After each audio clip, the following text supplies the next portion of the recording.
Olá, tudo bem? Eu sou o professor Felipe Pego Camargos, professor de História do 8º ano. Seja muito bem-vindo, né? Nós estamos na Semana do Conhecimento e, lógico, nós vamos estudar, mas sempre aprofundando nossos conteúdos, ok? Aqueles recadinhos que vocês já estão acostumados, você que está assistindo a aula pelo YouTube, acessando o Google Classroom, o que você tem que fazer? Vai lá na aula, clica na atividade obrigatória, responde certo, envia a resposta e assim você garante a sua presença, ok? Dito isso, quero falar para vocês do tema da nossa aula de hoje, que vai ser o quê? Os escravizados no Paraná e a questão do trabalho e do legado, ok? Nós falamos na nossa aula anterior sobre a questão da chegada dos escravizados em Paranaguá, fizemos toda uma contextualização sobre o que foi o Brasil colonial, na fundação de Paranaguá e também sobre a questão do Brasil imperial, ok? Agora nós vamos continuar aprofundando alguns aspectos desse trabalho e desse legado dos escravizados. Vamos lá? Os nossos objetivos, gente. Então, identificar o trabalho e o legado. A palavra legado tem a ver com herança, algo que você deixa para alguém. Então, essa herança deixada por escravizados africanos e afro-brasileiros, aquela explicação, mais uma vez, bem básica aqui, africano porque ele nasceu na África e veio ser escravizado no Brasil, afro-brasileiro é filho, descendente desses escravizados que desembarcaram aqui no Brasil, mas eram africanos, tranquilo? E especialmente em Paranaguá, a cidade mais antiga do nosso estado, tranquilo? Ó, reconhecer que os escravizados africanos e afro-brasileiros sofreram com os abusos de poder. Então, infelizmente, né, durante o Brasil colonial e mesmo no Brasil imperial, havia muito disso. Né? O escravizado não tinha aquela dignidade humana, ele era visto muitas vezes como uma peça, uma ferramenta, tá? E isso gerava alguns abusos de poder. Dito isso, gente, olha só, o que a gente falou na última aula? Olha só, século XVII foi fundada a cidade de Paranaguá, repito, cidade mais antiga do nosso estado, e lembramos daquele objetivo, né, a exploração do ouro, mas também essa cidade serviu como um porto negreiro, ou seja, um porto de chegada de escravizados africanos e de comercialização desses escravizados. É importante mencionar isso durante o Brasil colonial e imperial. Muito bem, vamos pensar aqui uma outra coisa agora. Como que é a vida do trabalhador brasileiro? Vamos ler aqui um pouquinho? A CLT, que significa Consolidação das Leis Trabalhistas, ela vai dizer lá no seu artigo 483 o seguinte: o empregado poderá considerar rescindido o contrato, ou seja, terminado o contrato, e pleitear a devida indenização quando? Ou seja, pleitear é desejar a devida indenização quando? O empregador ou seus prepostos ofenderem-no fisicamente, salvo em caso de legítima defesa própria ou de outrem. O que está dizendo aqui? Está dizendo que nenhum trabalhador pode ser agredido, que é essa questão da agressão física mesmo. Nem fisicamente, nem psicologicamente, verbalmente, ele não pode. Isso é garantido por lei. Mas, para que se chegasse até essa lei ou essas leis, o caminho foi longo. Por quê? Nós vamos estudar que no século XVI, XVII, XVIII, até mesmo XIX, muitos trabalhadores não eram respeitados, principalmente aqueles que eram os escravizados. A gente vai falar um pouco mais disso durante a aula. E, falando em trabalho, a gente precisa lembrar de uma coisa. Lá no Brasil colonial foi quando os escravizados africanos começaram a chegar no país, no território. Mas, o que acontece? No primeiro momento, muitos escravizados foram trabalhar na cana-de-açúcar, principalmente ali na região nordeste do país. Porém, eles não trabalharam somente na agricultura da cana-de-açúcar, mas trabalharam em várias funções. Eu quero destacar isso aqui com vocês. Ó. Por exemplo, além da agricultura, na pecuária, que é a criação de animais, vendendo produtos para os senhores, o que nós chamado na época de escravos de ganho, ferreiros, carpinteiros e também em serviços domésticos, como, por exemplo, a busca de água para as casas dos senhores. Então veja que os escravizados, homens e mulheres, trabalhavam em todos os segmentos, nos mais diversos segmentos, podemos dizer, da sociedade brasileira colonial e imperial. E a gente está falando de Paranaguá, gente, certo? E aqui nós temos a fonte da Camboa, de 1656, portanto, século XVII. Repare que essa fonte está próxima em relação a tempo com a própria fundação de Paranaguá, que foi em 1648. E essa fonte tem uma história interessante nessa questão do trabalho. Por quê? A fonte da Camboa, Fontinha ou Fonte Velha, que são os nomes geralmente utilizados para designar a fonte, era o local no qual muitos escravizados e escravizadas vinham buscar água para abastecer as casas dos senhores. Então a gente tem que entender, né, pensar historicamente, que nem sempre existiu torneira, nem sempre existiu água encanada. Houve um período na história que você precisava ir até a água não vinha até você. E os escravizados faziam esse trabalho de ir lá na fonte da Camboa pegar água para os seus senhores. E além disso também, a questão de lavar as roupas. Né? Ir até a fonte, muitos registros históricos falam que iam até os rios, algumas vezes, para lavar a roupa. Mas a fonte era mais próxima, então geralmente se lavava a roupa lá. Estamos falando de Paranaguá, gente. Tranquilo? E um quiz. Vamos lá. Qual trabalho realizado pelos escravizados africanos em Paranaguá estava relacionado à fonte da Camboa? A. Extração de ouro. B. Transporte de água. C. Confecção de roupas. Ou D. Produção de barcos. Um tempinho e a gente já corrige.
E a resposta certa é B, transporte de água. Parabéns aí para você que acertou. Vamos em frente?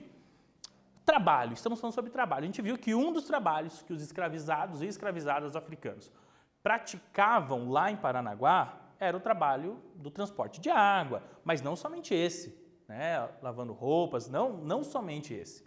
Eu quero falar de um trabalho que foi feito que até hoje nós temos o legado, ou seja, nós temos uma herança desse trabalho, que é a construção do Colégio dos Jesuítas em Paranaguá. E olha que interessante aqui, ó. É um prédio do Brasil colonial, né? Lembrando que as fases da história do Brasil colonial, Brasil imperial, Brasil república, que é a que estamos vivendo, inclusive, Brasil república. E o que vai acontecer? Foi fundamental para a construção desse colégio o braço, a força de trabalho africana e afro-brasileira. Esse colégio, que entre 1738 e 1640 foi autorizado e iniciada a construção, esse colégio jesuíta de Paranaguá, ele contou com a força dos escravizados, gente. E aí, olha que interessante, jesuítas, né, lembra de Jesus. Pois bem, jesuítas eram padres. E a Companhia de Jesus, ou padres jesuítas, eles então eles tinham um desejo, né, já tinham outros colégios no Brasil, dos jesuítas, desde o século XVI, mas a questão é que eles queriam fazer um colégio em Paranaguá, e por estar ligado à Igreja Católica, muitos católicos, muitos senhores católicos davam a força de trabalho dos seus escravizados para a construção desse colégio. Mas assim, ó, a gente vai entender um pouco mais daqui a pouquinho. Quero destacar aqui uma imagem no interior, tá? Uma imagem de 1940, uma foto, mostrando aqui o claustro do colégio, tá? E aí, gente, olha só, então nós estamos no interior, essa imagem foi, né, tirada no interior do colégio, e claustro, vocês conseguem perceber que tem os arcos e tem um corredor aqui próximo dos arcos, atrás dos arcos tem um corredor. Então, geralmente os claustros, eles faziam 4 corredores, né? 2 verticais, 2 horizontais, formando um quadrado, um quadrilátero. E aí você tem então essa visão desse claustro. E esse quadrado que era formado da ligação dos corredores tinha geralmente um jardim.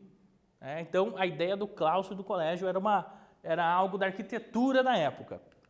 E nós vamos saber mais desse colégio. Colégio construído com o braço afro-brasileiro, o braço africano, e vamos lá.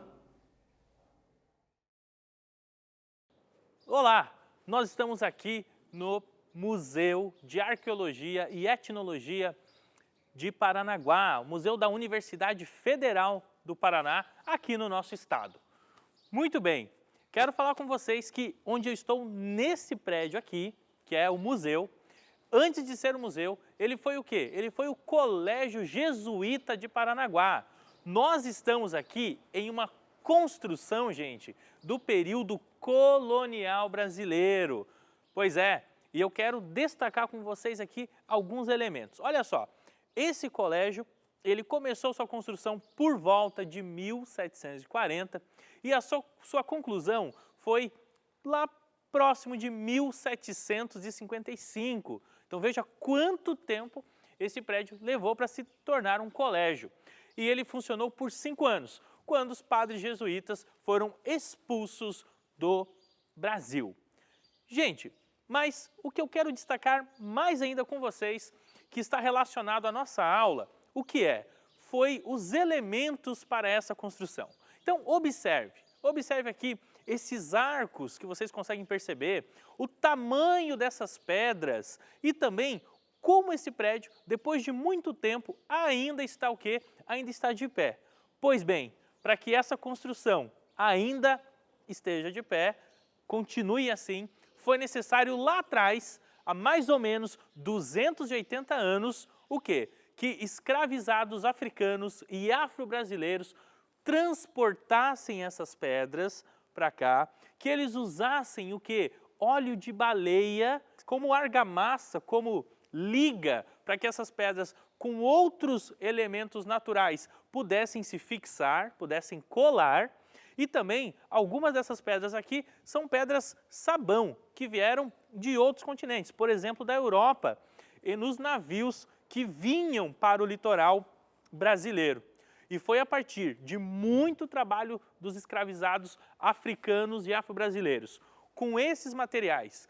Inclusive, no alto nós temos as telhas que foram fabricadas artesanalmente, ou seja, o próprio escravizado ia modelando e fabricando a telha com argila. O que acontece, gente? Todos esses elementos favoreceram para que fosse construído e iniciado aqui o Colégio Jesuíta de Paranaguá. Gente, esse trabalho foi tão difícil, foi tão complicado por parte dos afro-brasileiros escravizados na época, que alguns, inclusive, morreram para que esse prédio pudesse ser construído. Mas perceba comigo, perceba que mesmo depois de muito tempo, a gente consegue observar que essa construção ainda está de pé. E é um patrimônio histórico, artístico e cultural do nosso estado.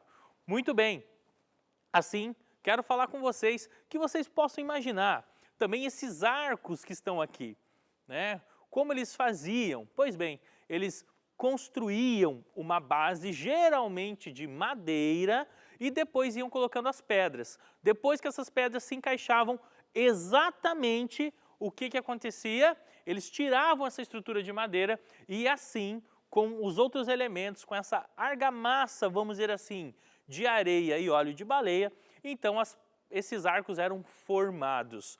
Pois bem, nós estamos, como eu mencionei com vocês, no prédio do antigo Colégio Jesuíta de Paranaguá. E não se esqueça, essa construção, como nós estamos vendo, ela foi possível porque o braço afro-brasileiro escravizado africano a construiu. Espero que você tenha gostado de conhecer um pouco mais da história do Colégio Jesuíta de Paranaguá. Muito interessante essa história, vale a pena esse colégio que, lembrando, tá? Esse colégio, olha só, que atualmente abriga o Museu de Arqueologia e Etnologia da Universidade Federal do Paraná, o MAI, e estive lá, como vocês perceberam, claro, e esse museu também é riquíssimo, então fica uma boa sugestão para você também, que gosta desse assunto, que gosta de história, poder explorar, ok? Então, interessante a gente pensar, né? Hoje quando a gente mencionou ali no vídeo sobre o transporte das pedras, hoje a gente tem os caminhões que transportam as pedras, que trazem, nós temos máquinas que são instaladas, que são colocadas em construções e mesmo assim demanda muito trabalho, muita força de trabalho. Imagine na época, né? Essa reflexão e saber que quem fez boa parte desse trabalho, não sozinho, mas boa parte, foram os escravizados africanos e afro-brasileiros. Tranquilo? Vamos em frente? Olha só, apesar de muito trabalho, apesar de trabalhar em vários segmentos da sociedade brasileira, Brasil colonial, Brasil imperial, os escravizados africanos, se eles não obedecessem rigorosamente às ordens de seus senhores, eles estavam sujeitos aos castigos. Gente, tinham vários tipos de castigos, vários mesmo. Mas hoje a gente vai chamar atenção para um que todo castigo era ruim, mas um que tinha o peso de ser público. Pois é, a gente vai falar aqui do pelourinho. O pelourinho, ele originalmente era um símbolo de poder. O que significava? Ele ficava na praça, um lugar movimentado, e a coroa portuguesa, a metrópole portuguesa, colocava ali o pelourinho como símbolo de que ali tinha governo, ali tinha autoridade. Esse símbolo de autoridade, ele com o passar do tempo, com a escravidão no Brasil, passou a ser também um símbolo de castigo. E quero trabalhar com vocês aqui uma imagem, certo? Dos castigos impostos aos escravizados. Estamos falando de Brasil colonial, de Paranaguá, do Colégio Jesuíta, mas agora também vamos falar sobre o Brasil imperial. Que a gente já teve conhecimento sobre a história do Brasil imperial, ok? Então, olha só, Debré, uma obra de 1835, certo? E o que vai acontecer? Ele está registrando aqui um açoitamento público de escravos, de escravizados. Percebam alguns detalhes nessa imagem aqui, nessa obra do Debré. Então, várias pessoas observando o castigo. Então perceba que o castigado pelourinho está, ou o tronco, muitas vezes também tinha um tronco, tá? Fazer essa observação aqui. O tronco ele ficava num centro, né, num lugar para que todos pudessem ver que tinha o poder ali. Está amarrado, ou seja, não tinha como fugir. E nessa cena aqui, quem está castigando um escravizado era uma outra pessoa africana ou afro-brasileira. E, às vezes, os senhores de escravizados faziam isso, colocavam um outro acima para poder dirigir ali, administrar os escravizados dele, inclusive para aplicar os castigos. Tá? E percebam que, então a gente já observou a questão das pessoas, os prédios aqui, ó, nós temos uma igreja, a torre de uma igreja aqui, e os escravizados que já passaram pelo castigo, escravizados que estão observando aqui, percebam que você tem uma autoridade, você tem soldados aqui para evitar fugas, para evitar, enfim, resistência daqueles que passariam pelo castigo. E aí, gente, o que vai acontecer? A gente consegue perceber que esse açoite público, por que ele era público? Para que pudesse servir de exemplo. Então, os escravizados que estivessem vendo um outro escravizado sofrendo os açoites, Aí tem a questão do sangramento, que era comum ter o sangramento, principalmente aqui nas costas, né, na coluna. Vai acontecer o quê? Ele então ficava com medo de desobedecer. Essa era a ideia. A ideia do açoite tinha esse objetivo. Ok? Muito bem, gente. Então aqui, ó, a gente falou hoje sobre o trabalho, né? Vamos lembrar da Fonte da Camboa, do Colégio dos Jesuítas, certo? Nós falamos aqui agora há pouco também sobre o castigo, um deles, o pelourinho, tá? E agora a gente vai trabalhar sobre a nossa proposta investigativa. O que a gente vai fazer? O que a gente, né, tem como objetivo fazer? Elaborar um registro histórico. Você vai participar produzindo a história. No formato de cápsula do tempo virtual. Uma cápsula do tempo virtual, o que é isso? No formato de guardar uma informação, proteger uma informação sobre suas impressões em relação à educação remota em tempos de pandemia. Olha que interessante, a gente falou hoje sobre um colégio, o Colégio Jesuíta de Paranaguá, e a educação ao longo dos anos, dos tempos, ela se transforma. Hoje, por exemplo, eu acredito que nenhum de nós, ou poucos de nós, poderiam imaginar que a gente entraria em 2020 no ensino remoto. Mas nós entramos, olha que interessante. E o que você está achando disso? Como é que você está se adaptando a isso? É esse registro histórico que você vai elaborar, ó. Em 1 minuto, tá? A intenção é que em 1 minuto você exponha suas ideias sobre a atual rotina de estudos, que mudou. Afinal de contas, você não está mais lá nesse momento, não está lá na tua sala de aula. Então, como tem sido o ano letivo de 2020 e suas mudanças na percepção da escola antes e após a pandemia, antes e após o isolamento social? O que você percebeu de diferente? Mas teve alguma semelhança? Tem uma coisa que permaneceu? Pense nisso. Rupturas e semelhanças. Essa exposição será gravada pelo professor. Onde? Via Google Meet. Então, lá no Meet que o professor vai fazer, vai ser gravado. Você, então, vai registrar suas percepções. E, para fazer isso, vamos organizar aqui? O que você precisa? Primeiro, assistir às aulas Semana do Conhecimento.